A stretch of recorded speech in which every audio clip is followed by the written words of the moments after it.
सोचो एक ऐसी दुनिया जहां दिन का तापमान इतना ज्यादा है कि सीसा जैसी धातु भी पिघलकर पानी की तरह बहने लगे, और वहीं दूसरी तरफ उसी दुनिया में रात का तापमान इतना गिर जाए कि हर चीज बर्फ से भी सख्त जम जाए।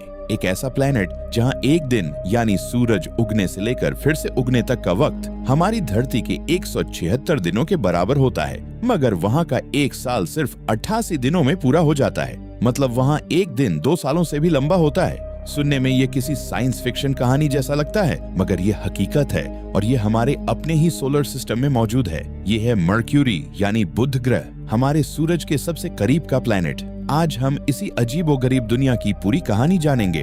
तो चलो शुरू करते हैं एकदम बेसिक से। मर्क्यूरी हमारे सोलर सिस्टम का सबसे पहला और सबसे छोटा प्लेनेट है। इसका डायमीटर है सिर्फ 4880 किलोमीटर, जो हमारी धरती के डायमीटर का सिर्फ करीब 38% है। दरअसल मर्क्यूरी इतना छोटा है कि हमारे सोलर सिस्टम के 2 चांद, जुपिटर का गैनीमीड और सैटर्न का टाइटन, साइज में मर्क्यूरी से भी बड़े हैं। सोचो, एक पूरा प्लेनेट जो दूसरे ग्रहों के चांदों से भी छोटा है, मगर इसके छोटे साइज के बावजूद मर्क्यूरी अपने आप में बहुत सी हैरान करने वाली बातें छुपाए हुए है। सबसे पहले बात करते हैं मर्क्यूरी की सूरज से दूरी की। मर्क्यूरी सूरज से सिर्फ 5 करोड़ 80 लाख किलोमीटर दूर है, जो हमारी धरती की सूरज से दूरी का सिर्फ करीब 38% है। इतना करीब होने की वजह से मर्क्यूरी की सूरज के चारों तरफ की चक्कर लगाने की स्पीड बहुत तेज है। ये करीब 39 किलोमीटर प्रति सेकंड की स्पीड से सूरज के चारों तरफ घूमता है, जो हमारे सोलर सिस्टम के किसी भी और प्लेनेट से तेज है। इसी वजह से मर्क्यूरी सिर्फ 88 दिनों में सूरज का एक पूरा चक्कर लगा लेता है। मगर यहाँ एक बहुत अजीब बात है, मर्क्यूरी अपनी धुरी पर बहुत धीरे धीरे घूमता है। इसे अपनी धुरी पर एक चक्कर पूरा करने में लगते हैं धरती के करीब 59 दिन। और जब हम इसे मिलाकर देखते हैं, यानी सूरज उगने से लेकर दोबारा उगने तक का असली वक्त नापते हैं, तो वो होता है धरती के 176 दिनों के बराबर। मतलब मर्क्यूरी पर एक दिन वहाँ के 2 सालों से भी लंबा होता है। ये हमारे सोलर सिस्टम की सबसे अजीब चीजों में से एक है। अब बात करते हैं मर्क्यूरी के तापमान की, जो शायद इस प्लेनेट की सबसे हैरान करने वाली बात है, क्योंकि मर्क्यूरी सूरज के इतना करीब है, दिन के वक्त इसकी सतह का तापमान 430 डिग्री सेल्सियस तक पहुंच जाता है, जो इतना गर्म है कि टिन और लेड जैसी धातुएं भी पिघल सकती हैं। मगर मर्क्यूरी का एटमॉस्फेयर इतना पतला है कि यह गर्मी को रोक नहीं पाता, और जैसे ही रात होती है तापमान बहुत तेजी से गिरकर -180 डिग्री सेल्सियस तक चला जाता है। मतलब मर्क्यूरी पर तापमान का अंतर करीब 610 डिग्री सेल्सियस का है, जो हमारे पूरे सोलर सिस्टम में किसी भी प्लेनेट के मुकाबले सबसे ज्यादा है। ये इतना एक्सट्रीम है कि अगर तुम दिन में मर्क्यूरी पर खड़े हो तो तुम कुछ ही सेकंड में जलकर राख हो जाओगे, और अगर रात में खड़े हो तो कुछ ही पल में जमकर बर्फ बन जाओगे। अब यहाँ एक बहुत दिलचस्प सवाल आता है, अगर मर्क्यूरी सूरज के इतना करीब है और इतना गर्म है, तो क्या वहाँ बर्फ हो सकती है? और जवाब हैरान करने वाला है, हाँ, मर्क्यूरी पर बर्फ है। नासा के मैसेंजर स्पेसक्राफ्ट ने, जो 2011 में मर्क्यूरी की ऑर्बिट में पहुंचा था, यह खोज निकाला कि मर्क्यूरी के दोनों पोल्स पर कुछ गहरे क्रेटर्स के अंदर पानी की बर्फ मौजूद है। ये कैसे मुमकिन है? दरअसल मर्क्यूरी की धुरी बिल्कुल सीधी है, झुकी हुई नहीं, इसीलिए पोल्स के पास मौजूद कुछ गहरे क्रेटर्स में सूरज की रोशनी कभी नहीं पहुंचती। ये जगह हमेशा अंधेरे में रहती हैं, और वहाँ का तापमान इतना कम रहता है कि करोड़ों साल पहले उल्कापिंडों से आई बर्फ आज तक वहाँ जमी हुई है। मतलब सबसे गर्म प्लेनेट पर भी कुछ जगह ऐसी हैं जहाँ हमेशा बर्फ जमी रहती है। अब बात करते हैं मर्क्यूरी की सतह की, जो देखने में बिल्कुल हमारे चांद जैसी लगती है।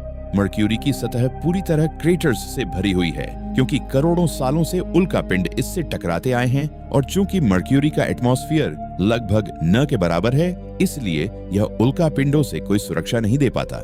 इनमें से सबसे बड़ा क्रेटर है कैलोरिस बेसिन, जिसका डायमीटर है करीब 1500 किलोमीटर। यह इतना बड़ा टक्कर था कि इसकी वजह से मर्क्यूरी के दूसरी तरफ की सतह पर भी अजीब सी उथल पुथल वाला इलाका बन गया, जिसे साइंटिस्ट्स वियर्ड टेरेन कहते हैं। इतनी बड़ी टक्कर की झटके पूरे प्लेनेट से होकर गुजरे और दूसरी तरफ की सतह को हिलाकर रख दिया। अब चलो एक और बहुत हैरान करने वाली बात जानते हैं। मर्क्यूरी सिकुड़ रहा है। हाँ, तुमने सही सुना, ये पूरा प्लेनेट धीरे धीरे छोटा होता जा रहा है। दरअसल मर्क्यूरी का कोर, यानी इसका बीच का हिस्सा, बहुत बड़ा है, और यह धीरे धीरे ठंडा हो रहा है। जैसे जैसे ये कोर ठंडा होता है, ये सिकुड़ता है, और इस वजह से पूरे प्लेनेट की सतह पर बड़ी बड़ी झुर्रियों जैसी दरारें बन जाती हैं, जिन्हें साइंटिस्ट्स स्कार्प्स कहते हैं। साइंटिस्ट्स का अंदाजा है कि पिछले 4 अरब सालों में मर्क्यूरी का डायमीटर करीब 7 किलोमीटर तक कम हो चुका है। सोचो, एक पूरा प्लेनेट जो अरबों सालों से धीरे धीरे सिकुड़ता जा रहा है। अब बात करते हैं मर्क्यूरी के कोर की, जो इस प्लेनेट का सबसे रहस्यमय हिस्सा है। मर्क्यूरी अपने साइज के हिसाब से बहुत ज्यादा घना है और इसकी वजह है इसका बहुत बड़ा आयरन कोर, जो पूरे प्लेनेट के करीब 85% हिस्से में फैला हुआ है। तुलना के लिए हमारी धरती का कोर पूरे प्लेनेट का सिर्फ करीब 17% हिस्सा बनाता है। मर्क्यूरी का इतना बड़ा कोर क्यों है? इस पर साइंटिस्ट्स की एक थ्योरी ये है कि शायद करोड़ों साल पहले मर्क्यूरी किसी बहुत बड़े उल्कापिंड से टकराया था और उस टक्कर ने इसकी बाहरी परत का बड़ा हिस्सा उड़ा दिया, जिससे सिर्फ इसका घना कोर और थोड़ी सी बाहरी परत ही बच गई। एक हैरान करने वाली बात यह भी है कि मैसेंजर मिशन ने यह भी पता लगाया कि मर्क्यूरी का कोर आज भी आंशिक रूप से लिक्विड है और इसी वजह से मर्क्यूरी के पास एक हल्का सा मैग्नेटिक फील्ड भी मौजूद है, जो धरती के मैग्नेटिक फील्ड का सिर्फ करीब 1% जितना मजबूत है। अब चलो जानते हैं कि इंसानों ने मर्क्यूरी को खोजा कैसे और उस तक पहुंचे कैसे। मर्क्यूरी को नंगी आंखों से भी देखा जा सकता है और इसीलिए प्राचीन सभ्यताओं को हजारों साल पहले से इसके बारे में पता था। रोमन लोगों ने इसका नाम रखा मर्क्यूरी, जो उनके देवताओं के मैसेंजर का नाम था, क्योंकि यह आसमान में बहुत तेजी से अपनी जगह बदलता हुआ दिखता है। मगर मर्क्यूरी की सतह को नजदीक से देखना बहुत मुश्किल रहा है, क्योंकि यह सूरज के इतना करीब है कि किसी भी स्पेसक्राफ्ट को वहां भेजना बहुत मुश्किल है। पहला स्पेसक्राफ्ट जो मर्क्यूरी के पास से गुजरा वो था मैरिनर 10, जो 1974 में वहां पहुंचा। इसके बाद करीब 40 साल तक कोई और मिशन मर्क्यूरी तक नहीं गया, जब तक कि मैसेंजर स्पेसक्राफ्ट 2004 में लॉन्च नहीं हुआ।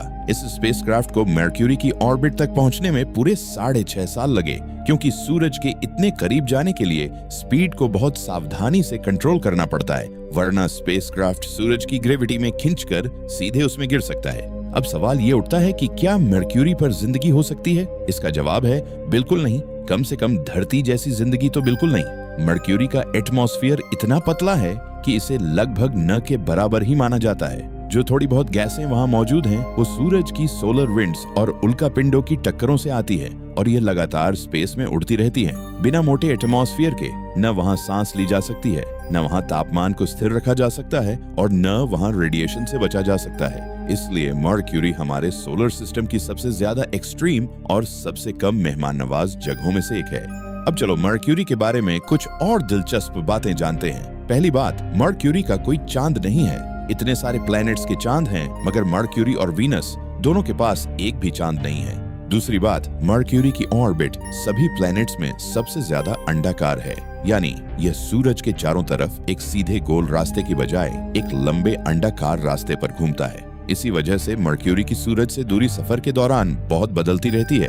कभी यह करीब 4 करोड़ 86 लाख किलोमीटर तक करीब आ जाता है, तो कभी 7 करोड़ किलोमीटर तक दूर चला जाता है। तीसरी दिलचस्प बात यह है कि मर्क्यूरी पर सूरज कभी कभी उल्टी दिशा में उगता हुआ दिख सकता है। यह मर्क्यूरी की धीमी घूर्णन गति और तेज ऑर्बिटल स्पीड के अजीब कॉम्बिनेशन की वजह से होता है। किसी खास जगह पर खड़े होकर तुम देखोगे कि सूरज उगना शुरू होता है, फिर थोड़ी देर के लिए वापस नीचे जाने लगता है और फिर दोबारा ऊपर उठकर पूरी तरह उगता है। ये इतना अजीब और अनोखा नजारा है कि हमारे सोलर सिस्टम में किसी और प्लेनेट पर ऐसा नहीं होता। अब बात करते हैं भविष्य की। क्या हम कभी मर्क्यूरी पर इंसान भेज पाएंगे?